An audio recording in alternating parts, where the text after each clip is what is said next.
All right, let's dive into a topic that's got boardrooms buzzing and tech labs working overtime: quantum computing for marketers. You've probably heard about it. It's this world of mind-blowing promise and, let's be real, a ton of confusing hype.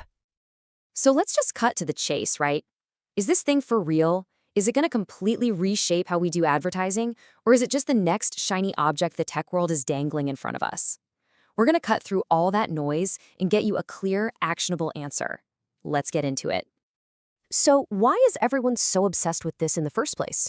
Well, it's because modern marketing has basically slammed face first into what you could call a classical wall.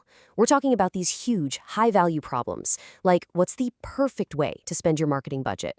I mean, think about it. Every single dollar you shift from one channel to another creates this massive ripple effect.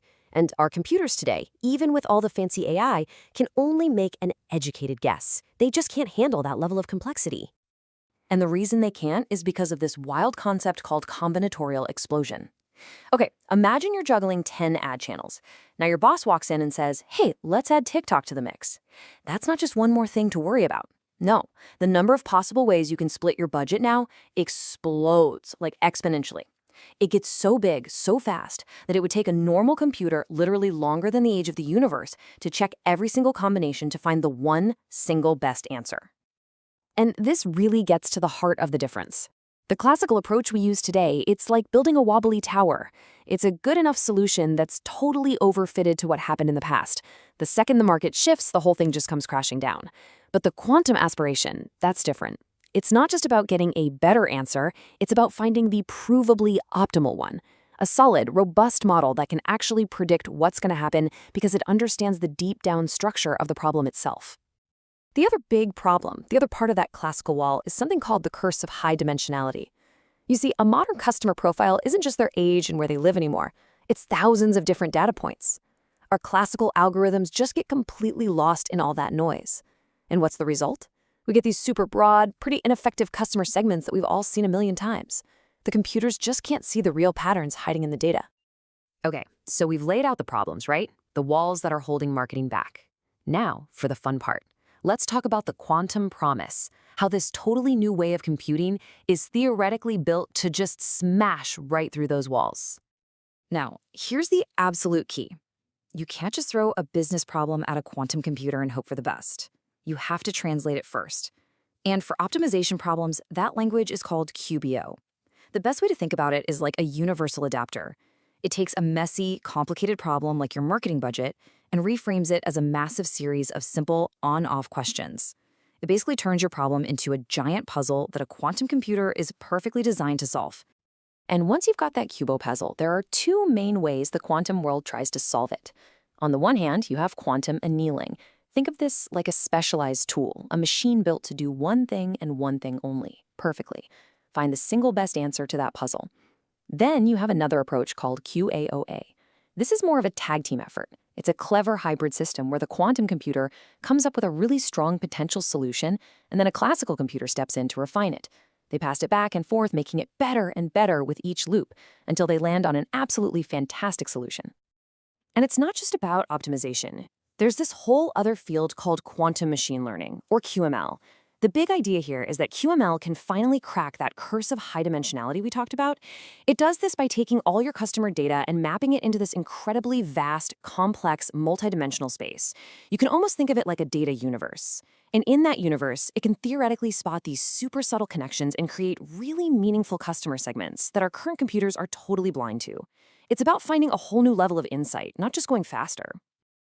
Okay, this all sounds absolutely incredible, right? Genuinely game-changing.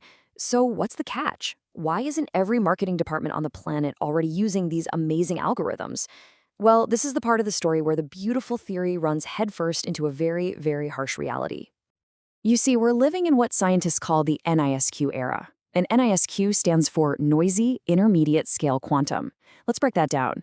Intermediate scale means the machines have a pretty small number of processing units, or qubits, and noisy means they are incredibly sensitive and make a lot of errors. They can only run a calculation for a tiny fraction of a second before all that noise just completely drowns out the actual signal. And listen, this isn't just some small roadblock. This quote from a big 2024 Boston Consulting Group report says it all. As of today, quantum computing provides no tangible advantage. Zero. The hardware just isn't there yet. All that early hype has collided with the fundamental laws of physics, and for now, physics is definitely winning. Let me tell you a quick story that really illustrates this. For years, the poster child for quantum machine learning was this one algorithm, the KNP algorithm. It was designed for recommendation engines, and it promised an exponential speed-up over anything classical computers could do. This was supposed to be the killer app, the proof of a true quantum-only advantage. And then, the whole story got turned on its head. In 2018, an 18-year-old undergraduate student named Ewan Tang effectively dequantized it. She came up with a brand new classical algorithm, one that runs on a regular old laptop, that was inspired by the quantum method. And get this, it achieved the exact same exponential speedup. Just like that, the unique quantum advantage for that problem, it just vanished. Poof, gone. And that incredible story brings us to what might be the single most important, and honestly, the most surprising lesson to come out of this whole quantum revolution so far. It's a plot twist that basically nobody saw coming.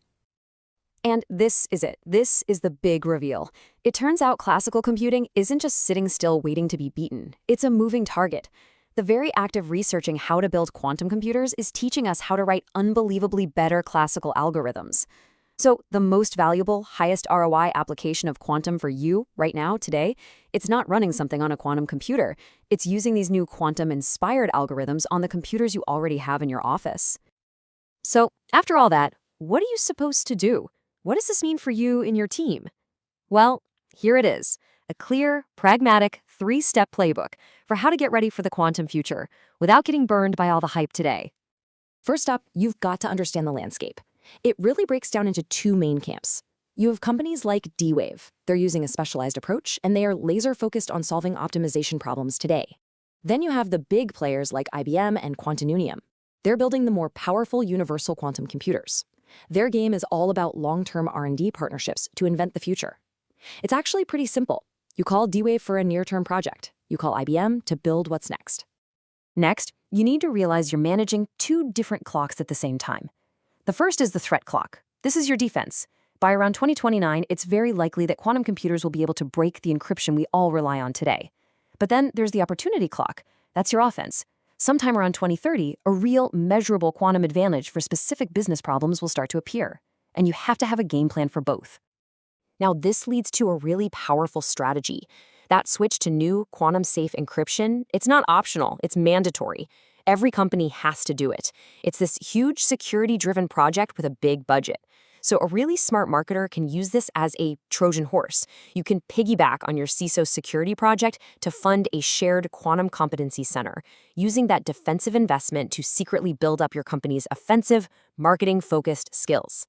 So here's your final playbook, your 3 actionable steps. Number 1, today, go find those quantum-inspired algorithms and run them on your existing computers. That's your immediate win, your immediate ROI. Number 2, in the next 12 to 24 months, fund a small, limited-scope proof of concept. The goal here isn't ROI. It's to build skills and get your team's hands dirty. And finally, step 3, within the next 3 to 5 years, take what you've learned and formalize it. Create a real quantum competency center so that you are 100% ready to go the second true quantum advantage finally arrives. Which brings us right back to that first question. Is it all hype or is it reality? And the answer really is it's both. The hype that a quantum computer is going to solve all your problems today, yeah, that's just hype. But the reality of a massive transformation that's on its way is absolutely undeniable. And you know what the real bottleneck is going to be? It's not the tech. It's going to be finding the people who actually know how to use it. So the real final question is for you. Is your organization preparing its people for that moment, or are you going to get left behind?